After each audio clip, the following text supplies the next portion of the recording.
تەرکیزکردن لەسەر وەڵام زەحمەتە بەڕاستی. سبەینێ چی ئەگوزارێت لێرە بەنیازن چی بکەن؟ سبەینە دیداری کوردناسیە، دیدارەکە 3 ڕۆژ بەردەوامە. ئەو کەسانی لە دیدارەکەیە بەشدارە بن مامۆستای زانکۆن، توێژەرن لە بوارەکەیە، خوێندکارن لە بوارەکەیە و هەروەها هونەرمەند و نووسیر و شاعیر و موزیسیانی کوردن. چی ئەتوانێت بەشداری بکات لێرە؟ هەموو کەسێ توانێت بەشدار بێ، لیستی ناو تۆمارکردن هەیە، هەموو کەسێ توانێت ناوی خۆی بە لینکێک زۆر بە ئاسانی تۆمار بکات. لە چ ڕێگەیەکەوە؟ لە ڕێگەی وەبسایتی خۆمانەوە دانراوە، لە ڕێگەی وەبسایتی دیدارەکەەوە دانراوە، لە ڕێگەی سوۆسیال میدیای کەشکۆڵیشەوە دانراوە. ئەو میوانە کاریگەرانە چێن کە سبەینێ لێرە بەشداری ئەەکەن؟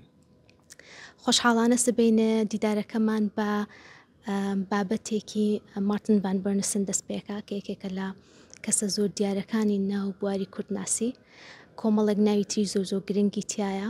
خۆشحاڵین کە ئەو ناوانی کە لەم دیدارەیە ئەمساڵ بەشدار بوون، هەموو ئاستێک، هەموو بەشێکی جیاواز، هەموو باگراوندێکی جیاواز و هەروەها تەنانەت تەمەنی جیاوازیش لە خۆگرە. ئەو بابەتە گرنگانە چییە و کە ئەکرێت و پێشکەش بە کوورد دەکرێت لێرەوە؟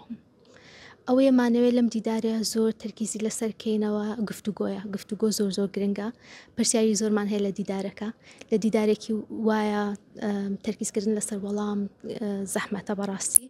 ئەوەی زۆر گرنگە پرسیارکردنە بۆ ئەوەی بەردەوامی بە بەگفتوگۆ بەبیرکردنەوە. ئەمە بەتەنیا ئەم دیدارە لە ناو هۆڵەیە کۆبۆتەوە یەخود چالەکی دیکەشی تایە؟ چالاکی دیگەشی تایە بەم مەبەستە ناومان نادیدار لە بەرەوەی جگە لەو پانێڵانی کە لەم کۆنفرانس هۆڵەیە بەڕێوە ئەچن لە دەرەوەی زانکۆ، لە ناو زانکۆ خۆی و لە دەروی زانکۆی خۆش چالاکی جیاواز هەیە. پێشانگای کتێب هەیە، پێشانگای شێوەکاری هەیە، پەرفۆمانسێکی میوزیک هەیە، تەنانەت پێشانگایەکی فۆتۆگرافیش هەیە لە کارگەی کللتور.